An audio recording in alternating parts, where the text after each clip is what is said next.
Welcome to the Momentom Collective podcast.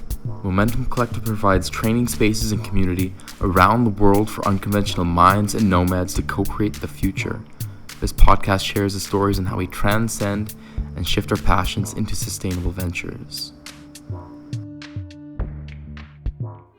I'm happy. We're happy. Everyone, John Early here, co-founder of Momentom Collective, and really excited to introduce our guest today, Holly Clark. She's been our space holder, one of our guest teachers, part of our family since Guatemala, and part of our plant medicine facilitators as well. And we're going to dive into some of that work and some other things as well. We're currently in quarantine, community in quarantine here with COVID-19 happening. We're in Nicaragua at the end of our season. But first, let's get into... You're here. I'm here. You're here. Are we ever not here? Well, there was a few times when I didn't think you'd be here, and then you just kind of kept around a little longer. So I did. It started... Explain maybe a bit about how you came about into Momentom. Whew. There's a sequence of events that brought me to Momentom, but I think what's fascinating about my journey is that I didn't come to Momentom because of the calling to the circus. So my background isn't in the circus. I didn't have aerials. I didn't have a strong calling to come here just for the movement, but actually because my friend Casey, who also was in Nicaragua, she had come to Momentom, and I'd met her partner Adam in Australia.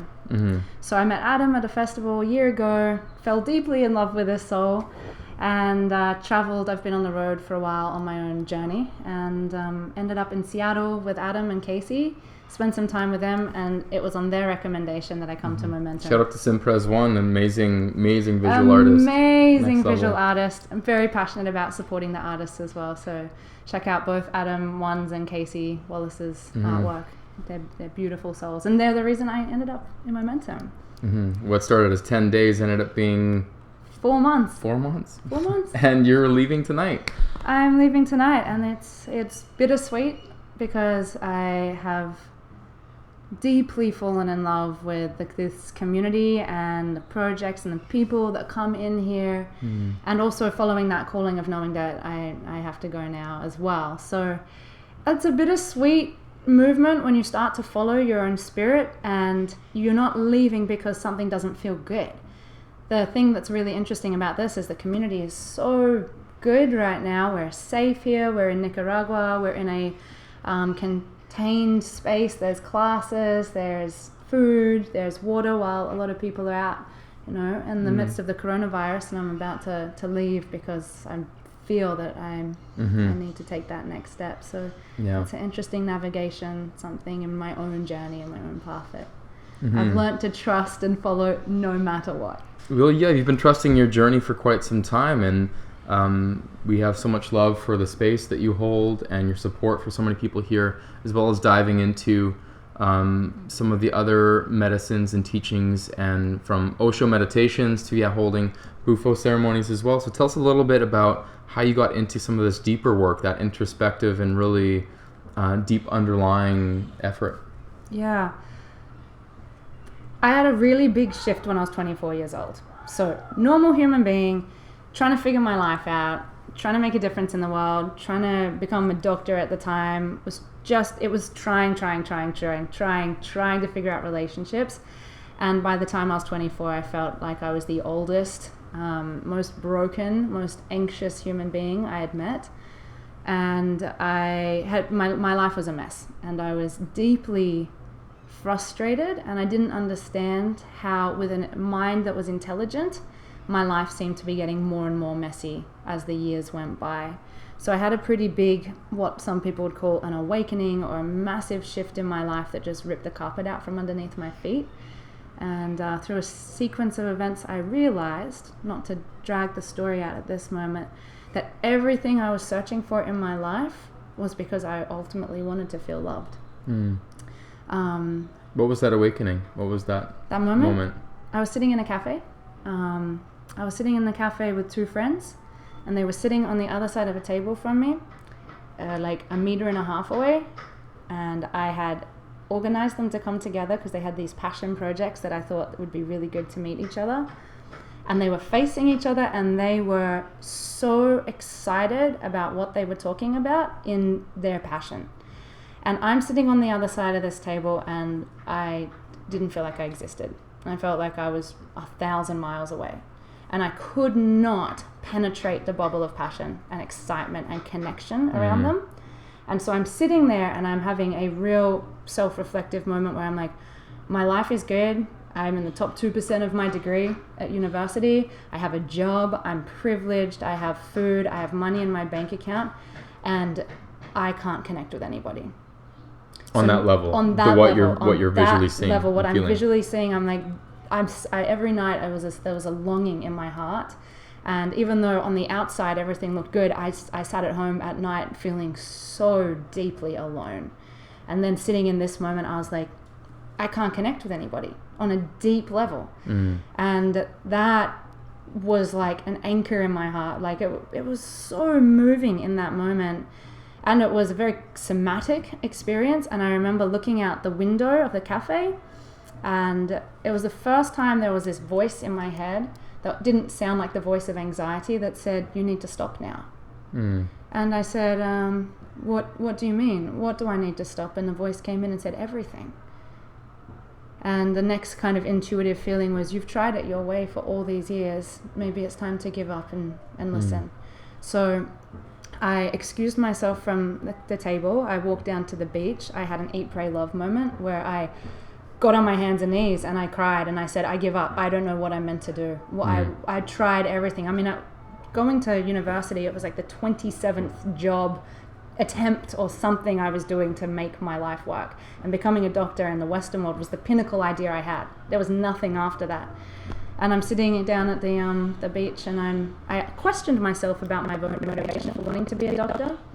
And when I really thought about it, the idea of being a surgeon, which is what I wanted to do, really didn't bring me any joy. The idea of standing in a clinical setting, which is what it is, inside somebody's body, doing surgery on someone who's asleep, actually didn't bring me any joy whatsoever. So I kept going with that, and I asked myself even deeper questions. And what came through was like, I wanted to become a surgeon so that I could potentially get really good at that, and one day maybe I could teach. And teaching felt so much better, just for starters. And I'm like, that's interesting. But then I saw myself in a teaching environment where I was teaching and I wanted people to respect me. I was just going through this visualization. So all of a sudden, my motivation for going to university to be a good person and help people was actually underneath it, because I wanted people to respect me. That was an uncomfortable realization. And then underneath that, I'm like, well, why do I want someone to respect me? And in this visualization, I watched somebody take time to come and sit with me and see me. And then I was like, I want people to respect me because I think if they respect me, they might take the time to see me. And if they take time to see me, maybe they'll see I'm worth loving. That's how I came to that realization that everything I was doing in my life was motivated by an underlying desire to want to be loved. Then I saw that I'd set up a 20, 30-year obstacle course to maybe get to the point where I would get there and someone might love me. And I'm like, this is crazy. And then I looked at all the stress and all the fighting within the industry to try and get there. And I'm like, and I think that's going to get me there when I'm so stressed out and fighting. And that's the moment where I knew I was going to leave university. And I knew that if I ever did anything in my life, actually my joy was more in the teaching field than in being a doctor. And I also knew in that moment that I wanted to dedicate my life to understanding unconditional love. And completely acknowledged I had no idea what it was by then. We threw around the term unconditional love so often. And, this is 8 or 9 years ago now. So a lot has happened in that time. But pretty quickly after that, I lost my job. I got so sick with migraines that I had to drop out of university, and my partner broke up with me. And I ended up sitting in this eat, pray, love moment again, saying, well, what do you want me to do now? And the next thing I felt was to go to India. So I went to India. That's where my searching for something deeper than myself began. Like I became interested in spirituality at this point, grew up religious, completely turned my back on religion when I was younger, especially because I met my first girlfriend when I was 17. And the religion that I was part of said that you know, it was just like a no-no. So then I was like, don't care about religion. If God doesn't like people who are gay, then that's not a God I want to follow.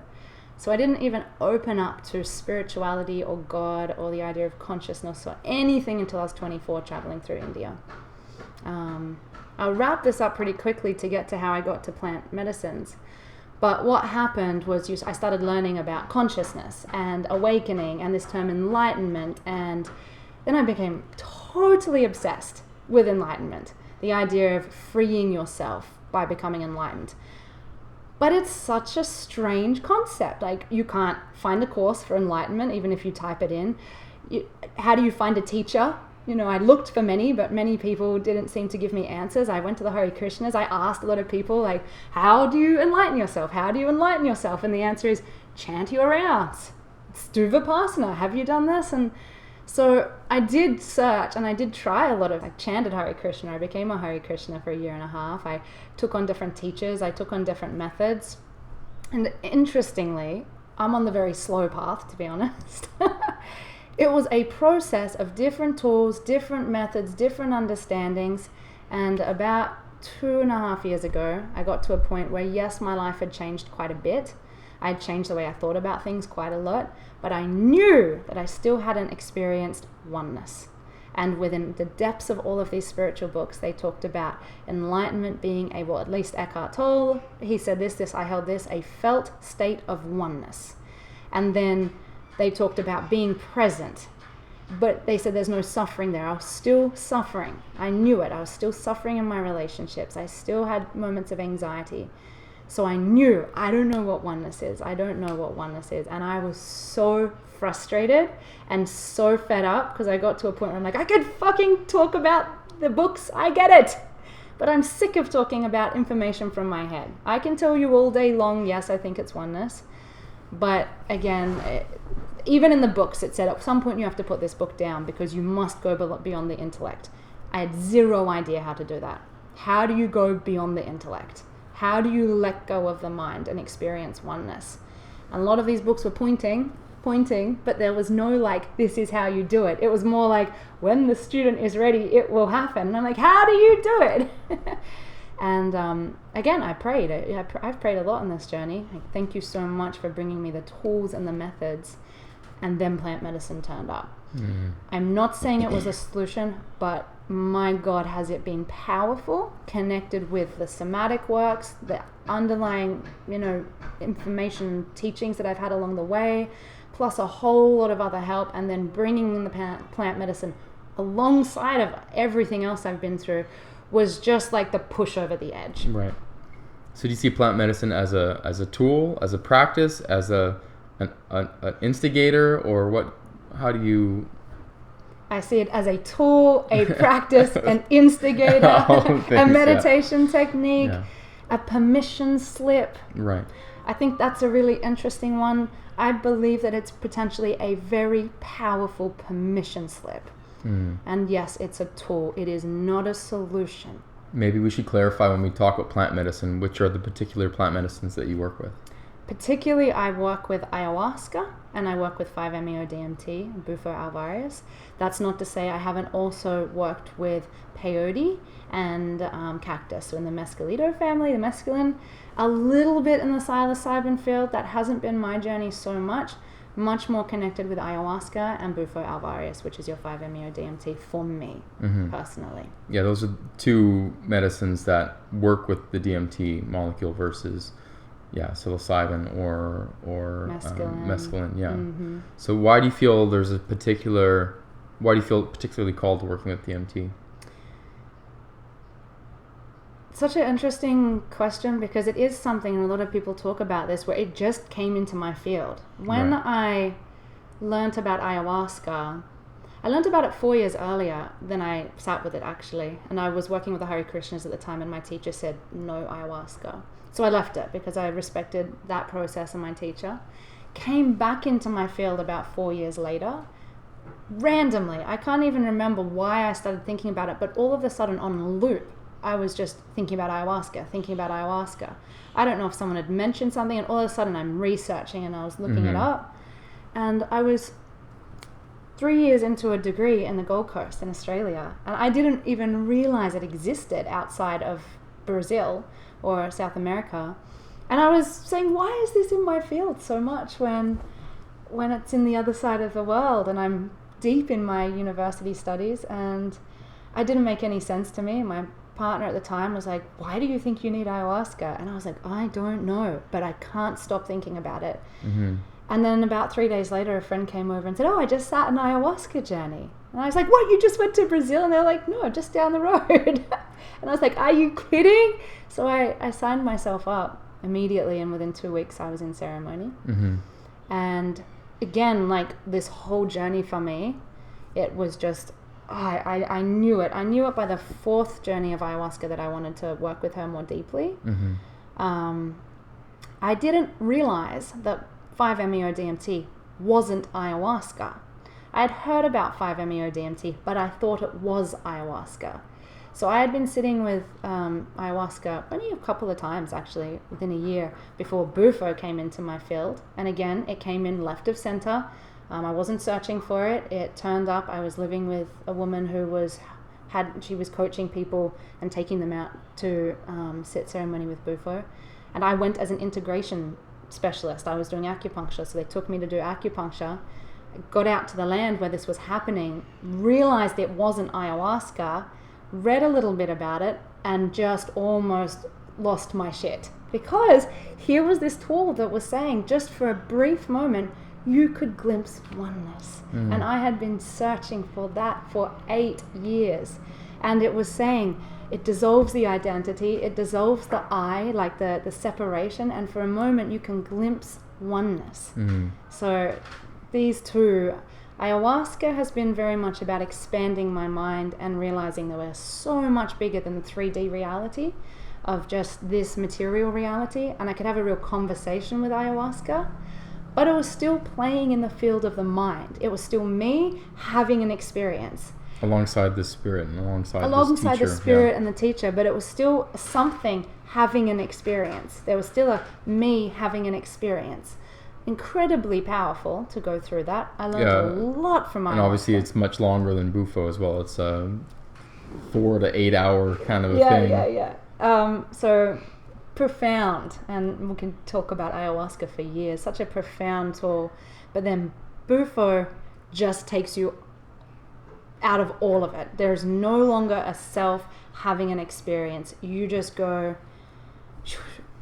One of the ways my dear friend puts it is ayahuasca could be more seen in like the visionary field, whereas Bufo seems to give us that opportunity to just to like be one. Mm-hmm. It's beyond concept, so it gets hard to talk about, but you're no longer somebody having an experience. You become the experience or the awareness itself. So I was so damn excited when I realized this existed that I pretty much rang the shaman when I found out, and I said, I need to come back yesterday, last week, a year ago. How quickly can I come? Yeah. And well, these are good conversations because, and it's interesting, those are the two that you've been called to, because those are the two that are the biggest kind of, I guess, buzz happening now. There's been, I mean, mushrooms and peyote and mescaline, that's been around since the 70s a bit more, and the lingo and kind of thing, not normally associated with ceremony, but obviously ayahuasca and Bufo are ones that need to really have that respect and ceremony. You can't do it too casually. So I want to talk a bit about Bufo, particularly where it comes from and what the difference is between, I guess, the synthetic 5-MeO that a lot of people are talking about, and Bufo from the Sonoran desert toad, correct? Yeah. So Bufo comes from the Sonoran desert toad. I love this. The Sonoran desert toad is in a small part of Mexico, and he comes out for a couple of months of the year in storm season at nighttime. So there's a very small window of time in which these little dragons, these beautiful little creatures, come out from underground. They live underground for the other 10 months of the year. I think somewhere between 5 and 10 meters. So I've heard that they go quite deep. And we collect it from the desert, which is, it's an amazing thing just in its own right, to go and to have that experience. And what did you want to know? The difference between the Bufo and synthetic? So it's a it's secreted from... It's secreted from the toad. It's secreted from the glands in the toad. It's the defense system of the toad. The question that people have all the time is the toad hurt? No, toad is not hurt. You don't have to hurt the toads. It's literally you squeeze the glands, you collect the medicine, you put the toad back down, let him go back to his habitat. My understanding is that it takes a couple of weeks for it to regenerate medicine anyway.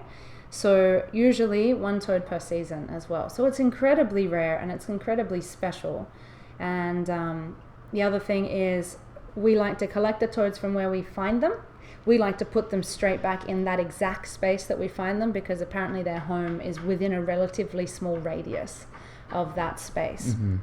The medicine is then dried and processed and smoked. It's a smoked medicine. Mm-hmm. So that's the 5-MeO. You mentioned synthetic 5-MeO. So I actually haven't sat with synthetic 5-MeO. My understanding is that the experience of synthetic 5-MeO DMT is quite similar to 5-MeO from the Bufo. It's much stronger because Bufo has a whole lot of other alkaloids and it's a natural, substance. So with your synthetic 5-MeO, it's much more potent. So you have much smaller amounts.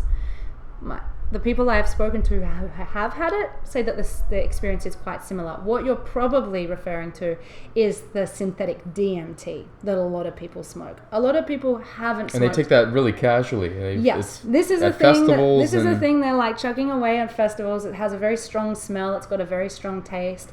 So synthetic 5-MeO is it's over here more with this, whereas your DMT is NN-DMT. It's not 5-MeO DMT that you're smoking in the DMT pen. And that's the one that they're smoking on the dance floors. In your DMT pen, you can fractalize into colors and become creatures, and there may be little goblins flying around, or it's a very psychedelic experience. But again, it's more like ayahuasca, where there's still somebody having an experience. Maybe you're talking to spirits, or you're talking to different entities. You know, we could talk about my belief of all of these things too, but you can have a conversation with the universe in its very psychedelic form. Whereas your 5-MeO DMT, again, you're not having a experience of somebody having an experience of fractalized colors and form. There's no more form in this. The identity, if you go deep enough, dissolves. There is no form. Just a few minutes. For just a few minutes. So they both last about the same amount of time. We're talking like 10, 15 minutes at the peak. But the experiences are completely, completely different. I've asked many people who've come to do Bufo. They said, I've done DMT, and I'm like, it's different. And they're like, no, I think it's the same. And I'll share a bit of as far as you can about Bufo. And they're like, I think I've had that experience. Then they sit with Bufo and go, nope, nothing like each other. That was completely a different experience. Mm-hmm. And a lot of people always refer to DMT as being the spirit molecule, of which we all have naturally in our bodies, and a lot of plants and animals as well. The rumored to be secreted when you're born and when you die from your pineal gland. Do you have much knowledge about any of that? Just as far as kind of the average person who's done a bit of research on it, as far as what you're saying, I know the belief is that we do secrete DMT. It is a natural thing that most, if not all, animals and plants have inside their chemical structure. The belief is it is in some amount in our pineal gland. I have a feeling it's probably in more places than that as well. And there are people who are like Joe Dispenza, fascinating because he has the resources now to do some research. But through different meditation techniques, it's looking like you can actually circulate the cerebral spinal fluid through your spinal column up through the brain. So a lot of this like Wim Hof and breath work, where you breathe in and you hold and you push the energy up into your head, or take it into your crown, can actually cause a secretion of DMT from your pineal gland through meditation. And then yes, people are having these experiences which are also similar to being in medicine journeys, which is why a lot of people say, oh, I had that experience in breath work, which I completely believe is possible. They also say that you secrete more DMT when you are at the moment of death and when you're giving birth as a mother. Other times that they believe that the secretion of the DMT from the body is at its highest. So I haven't given birth, so I don't know. I haven't died completely. I have in some ways, a number of times, but to be able to say that this is now just information that I've heard from other people and read about. I want to clarify that, because experience is different than like reading something and relaying information. Right. Well, do you find, because for myself, my experience and what a lot of people say is that working with ayahuasca, it's very clear there's a feminine energy, a spirit, ayahuasca spirit that is there kind of guiding you on this journey and either playful or kind of slapping you around a little bit, giving you these lessons. Do you ever feel the same, that there's that same guidance or spirit with working with Bufo? Bufo, it doesn't feel so much like you go on a journey. It doesn't, there's no linear time to it in a way. So a very different experience for me personally, to being guided through a journey with different kind of forms and entities and different representations of how ayahuasca likes to turn up. That's very much a journey. Right. Whereas Bufo for me is more like a dissolving into pure light. It's such a, for me, it's such a sacred and such a pure experience of. Would you use the word bliss associated with? I really like your explanation of bliss, and I think what happens a lot is we get stuck in concepts of what bliss is. So we could say bliss, but what are we talking about when we say bliss as a concept? Right, I guess your reference is my bliss. A lot of people associate with joy and ecstasy, and that really really a lot of energy output. Whereas the more that I've studied and looking at things, bliss is on the subtle level. The subtlety of bliss is where the magic is, and bliss can then be achieved on a long-term basis. Where joy and ecstasy, you're kind of like and then you're like, I need to regroup and bring things back down so I can gain energy to then have that state again. Whereas bliss is that subtlety of bliss, that longevity. Something about this resonates incredibly deeply with me, and I think I feel, and through my experiences, that bliss and love are very similar, and they're very subtle. They're so subtle that they're everywhere right now, and there is nothing pushy about them. They're not pushing against anything. They're not demanding anything, but it's all here right now with its arms out like this.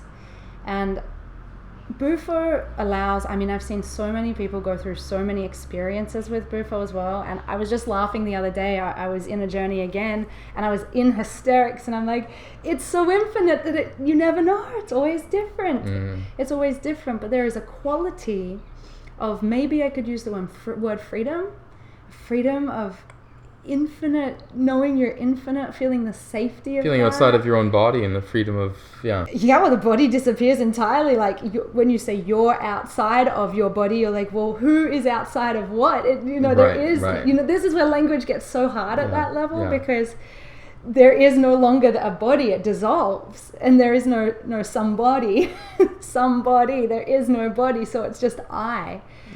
And is it blissful? Yeah, let's use this word bliss, but bliss is maybe not what we think it is. Is it joyful? Yes, but maybe it's not joy as we think it is. Is it love? Yes, but maybe love isn't what we think it is. It's so much more that we cannot really put into a word. And this is where the quote from, say, Ram Dass comes along. He says, before you've experienced it, no words will suffice. After you know, no words are necessary.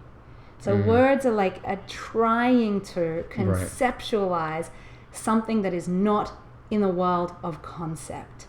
How do we explain a color that we haven't ever seen? Well, maybe that's why when some people experience it, they can experience it, and that's great, and they're able to process it. But maybe, do you find the people that have a struggle or a challenge with their journey is because it's hard for them to receive that feeling, and they're trying to use the head or the ego to wrap around, and the ego is dissolving, and it's like, when you see people struggle or have challenges come up, where do you feel those are rooted from? The mind. The mind is still on some level there fighting.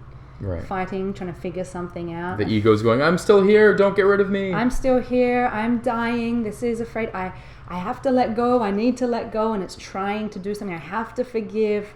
All of these ideas of have to's, shoulds, conditioning, fear of death, fear of separation. So a lot of that surfaces, but I don't see that as necessarily a bad thing, but maybe a moment to look at. I think some people are getting to see the mind at a level. I guess that's why a lot of the words get used, like receive, trust, like surrender, to really just allow the process, trust the process, and not try and get the mind to wrap and explain it. And even in the more that I'm working with people, the more I find that using the words like surrender and trust is interesting, because all of a sudden, if there's enough of the mind there, it starts trying to surrender. And it's like, what is surrender? And then they're like, I'm trying, I can't surrender. So I'm at a point, I'm being very careful with language where I sing, there's nothing you have to do. Right. It happens naturally when you just follow the breath. And this is where I think, now we're talking about the process of maybe guiding somebody. Breath is so powerful. If somebody is able to be in their mind, if it's possible, because again, seems to be different levels of awareness that happen within a Bufo journey. Sometimes people just are, their mind, you see, they're completely gone. They're surrendered into complete serenity. Other times the mind may be there and putting up a bit of a fight. This is where it becomes a surgery, and everything you say is very, very delicate, because the ego is a clever little shit. I love the ego, by the way. It's clever though, and it will latch onto anything to help latch onto concept, and we're trying to allow someone to go beyond concept. So come back to your breath. If we can bring the energy, if they can just have enough focus to bring their energy back to their breath, it might disengage the mind enough that actually it all just goes. They don't need to surrender, they don't need to forgive, they don't need to be forgiven. They're all just ideas of the mind. But when that goes, all of those things that we call forgiveness and surrender and love and acceptance and worthiness happen naturally, is what it's what I believe. Again, this is my understanding and experience. Well, with your experience, what do you see any dangers working with Bufo medicine? What are the risks associated with it? So I want to talk into this on a couple of levels. On an ultimately spiritual level, I don't see any danger anywhere, because I don't believe death, and I don't believe anything's ultimately a problem. I think that we actually all choose our moment of death, usually not consciously. So I have this one ultimate stance where I'm like, okay, in the ultimate world, in the ultimate spiritual sense, no, there's no danger. When we come down to a 3D reality, then I personally look at things like, I don't have a desire to put someone into a state of mental psychosis if I can see that they're not mentally stable in the 3D reality first, because what's the point of doing that? So the perceived danger at the 3D level for me would be taking someone who didn't seem psychologically sound, which just means that they haven't got the tools or the capacity maybe right now to have enough awareness to navigate their psyche. So it's all over the place. And then maybe medicines are not helpful for that. I would suggest somebody do some more inner work first. Go through a process, understanding trauma, understanding the mind, do the core level work first. I that would be my preference. Right. And then of course we have just normal contraindications on a physiological level of working with these medicines and things like antidepressants, because that's not good for the body. There haven't been a lot of deaths on plant medicine from just purely plant medicine at all, if at all. It's always because of having medications usually, or not being in a environment where someone was watching the physical body of that person, and that person did something while they were on the medicine that wasn't conducive to life on this planet. Right. Did that answer your question? Yeah, definitely. And I guess like ayahuasca, there's various levels of a dieta beforehand, whereas Bufo, it's more just having an empty stomach beforehand, or what are some other things to go before? before ceremony? There's a couple of things. So a diet is good just in general. A diet's good for our health. A couple of the reasons for the diet, like I say, is if you don't have so much energy in your stomach trying to digest unhealthy, heavy meals, then you've got more energy to go into more of, this open experience of Bufo. I have a feeling people talk about a Kundalini awakening. I kind of keep away from that because, again, it's another concept that people get attached to. But that experience of opening up all the chakras and experiencing oneness. So the other side of it with Bufo is there is a suggestion that you don't engage in like peak orgasm for a while, for as long as possible beforehand, because in peak orgasm you're just losing your energy. So if you can cultivate your sexual energy before you go into Bufo, it seems, just like in the Kundalini practice, there is more energy to go into maybe an experience of samadhi. Right. So they're the recommendations. Food, no sex, or no peak orgasm. That's slightly different. And look, any meditation practice, any kind of practice where you are learning to control your mind is good. I always see the contrast in everything I say too, because then I'm like, at some point, controlling the mind can become addictive as well. So also letting the mind go, so not trying to control the mind. But any type of meditation practice in which it gives you more control over the monkey mind, I think is helpful for all medicines. Mm-hmm. What about integration post-ceremony? Because you're in a pretty vulnerable state for a little bit after. I think integration is so important and highly left.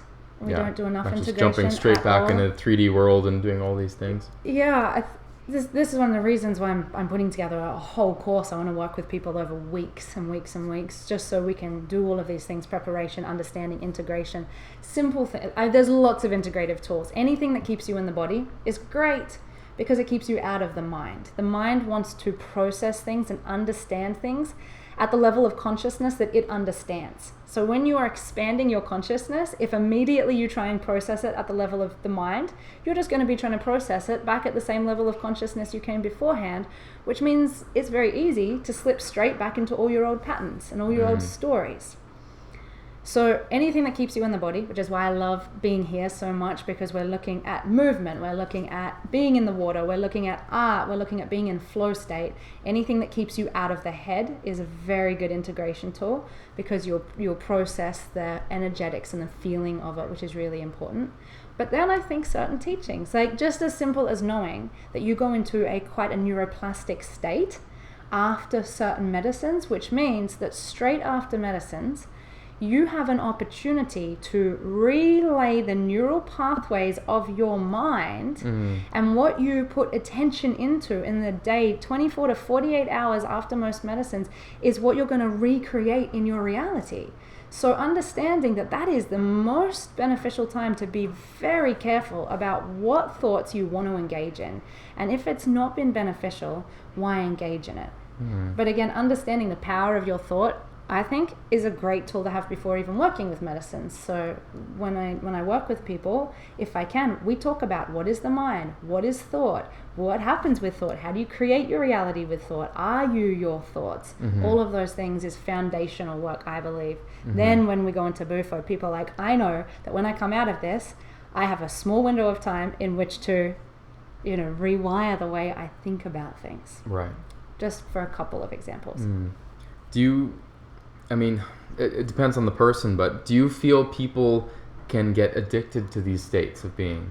Do you feel like they have one session, like, I got it, I got the answer, I'm out, I don't need it anymore? Or is it kind of like oh, that felt amazing, let's do it again? Like, where's that boundary of like when too much is too much? Yeah, that's a really good question. I don't see people getting addicted to plant medicines as much as they get addicted to smoking or pharmaceuticals or scrolling on Facebook. That may be because they actually are really quite challenging to ingest on some level. It's a real process to go through with a lot of plant medicines. However, in saying that, I have seen, and I do notice, that sometimes people keep turning to medicine for the answer. Right. and they will keep using the medicine as the solution. But the gift of the medicine is it eventually, at some point, will whoop your ass. And the deepest message of any medicine is, you don't need me. So either through the breakdown of your physical body or your health or your psyche, I believe the medicine of that, well, I don't, everyone's different. Everyone's on a different journey, so it's hard to talk in for everybody. But maybe at some point it will kick your ass and say, you don't need me if you do too much of it, which kind of happens with anything that we over abuse. It doesn't end up in our vitality and our health and our over joyfulness. So if you smoke this medicine 200 times, 5,000 times, and you still haven't overcome your deep sense of loneliness, there's going to become a point where you realize that's not the solution. It was just giving you a glimpse into it, but it's always your choice. So, yeah. Speaking of vulnerable times when you're able to kind of reprogram our brains, we're going through that right now with this coronavirus, of which we're here in Nicaragua in quarantine. I think you're on one of the last flights out of the country where a lot of us are kind of essentially stuck here. We've quarantined people. Do you feel this is a time to, how are you viewing this whole process? Like, do you see it as an opportunity? Do you see it as like a challenge? Do you see it as nature's way of like giving us a blast of some sort of, maybe it's a medicine in some way versus, like, how are you processing this whole event? I love looking at it as a medicine. I think the whole of our life is a medicine journey. I think a 6-hour ayahuasca journey is just our whole life condensed in a journey and a ceremony. So just like in the medicines, I believe that we are always being called to decide how we want to respond to what's happening in our external environment, which is also a manifestation of our internal environment. So there will be a lot of people responding differently to this situation. We have 7 billion people on this planet. Everyone's going to respond differently based on their level of awareness and consciousness and their choices, and knowing how much choice they do have to respond. I see it personally as an opportunity. I see it as an opportunity to practice everything that I've been taught or I've been teaching myself over the last 9 years of my life, being that I do have the opportunity to respond to anything that's happening in the way that I choose to respond. So I can choose to respond with love and acceptance and with peace. I can also stay open to the fact that not everybody is having that experience, which I believe is compassionate. So it's not that, I'm thinking that everyone should respond in one way. It's just my personal choice to see this as a great opportunity to anchor into that knowing that I am a spirit before I am a material being, and that what happens on this material plane is okay. I truly believe that it's all okay. As I said before, I touched on it, I believe that people only leave the planet when they are truly ready to leave. So anyone who's gone, I think that was their choice. They came and did what they came to do and they left. People suffering and being in physical pain through it has always been, it touches my heart deeply. Physical pain, I know it's transient and everybody will pass through it, but physical pain is one I feel that deeply for people. So I'm not shutting that out and understanding that a lot of people are in a lot of physical pain. So I'm also acknowledging that and feeling that, and at the same time anchoring myself into feeling the love of the universe and the peace of the universe, which is all still here. It's that subtlety, the bliss you're talking about. I think it's everywhere all the time. I think love is here all the time. So no matter where you are, you can stop, even in the face of your own death, and you can feel that field of peacefulness at any moment you want. So I'm using this as an opportunity to stay grounded in that, whilst also being aware of my, the material world. We're also playing human game. We came here to play this game. So I think it's going to be okay. I honestly don't feel like it's a major problem. I think that this is part of what we came here to go through. And just like in a medicine journey, there are purges and there are things we need to face and let go of. I think we're seeing a global purging, And from this global purging, we're going to reevaluate so much about how we want to, as a collective, live on this planet. We knew it wasn't sustainable to live the way we were living if we wanted to keep playing the human game. We knew the systems were not sustainable. We've been abusing the earth, we've been abusing the water, we've been abusing the soil, we've been abusing each other, we've been abusing money, we've been abusing a lot of things coming from a state of greed.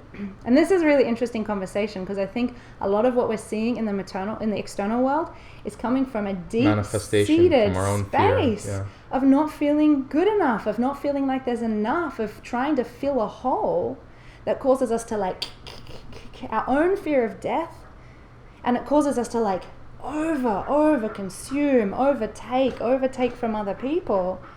And if we want to wake up spiritually on a personal level or on a global level, we're gonna have to face off with our own fears. And this is the beginning manifestation of our internal fear at a collective level. Yeah, a global level though, everyone coming together to deal with.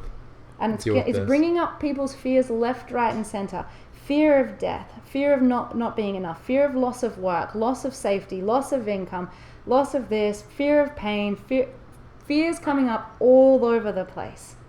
However, on the other side of that, let's look what's also happening. People are reevaluating, oh my God, if I'm going to die, which I could do, I better forgive everybody. Why hold on to the grudges that I had? Oh my God, maybe having all the money in my bank account that I've worked so hard at putting there for the last 30 years was not the most important thing. Now that I'm faced with my potential own mortality, I don't give a shit about that anymore. I need to call my daughter. I need to call my mother. We need to, let's look at the land. There's a whole spectrum of incredible growth. Redefining what wealth is when you've got all this money but no fresh water or food to eat or anything. Redefining of our core values. And we also see this happen. It's like in the face of great disaster, yes, some people go further into fear, which is a spiritual lesson in itself. And other people are pushed more into waking up into their spiritual core values. Yeah, and that's why it's so interesting, the correlation between a challenging ayahuasca ceremony with what we're going through globally right now. It feels kind of like the same difficulties and hopefully on the other side there is that subtle bliss, there is that state of unity and reappreciation and gratitude for all the things that we have. Before we close, tell us a little bit more about your project that you've got coming up and you're going to Mexico to start. Yes, I just want to say I'm so deeply grateful that you guys are supporting this, because if we're looking at an old world, we've talked a lot about like competition and collaboration and community and support, and I think shifting from a global idea of what success is, where we're actually trying to protect our own ideas and our own community and our own projects and our own ideas, and it's all about me. We're actually starting to see this support of other people's projects and their growth, and this is exactly what you guys have I've been going through this with you, and your support of this has been, that's huge. Even just that to me is an evolution, because we're looking at supporting each other rather than being in competition. So Earth Pulse is a statement of a new way of living,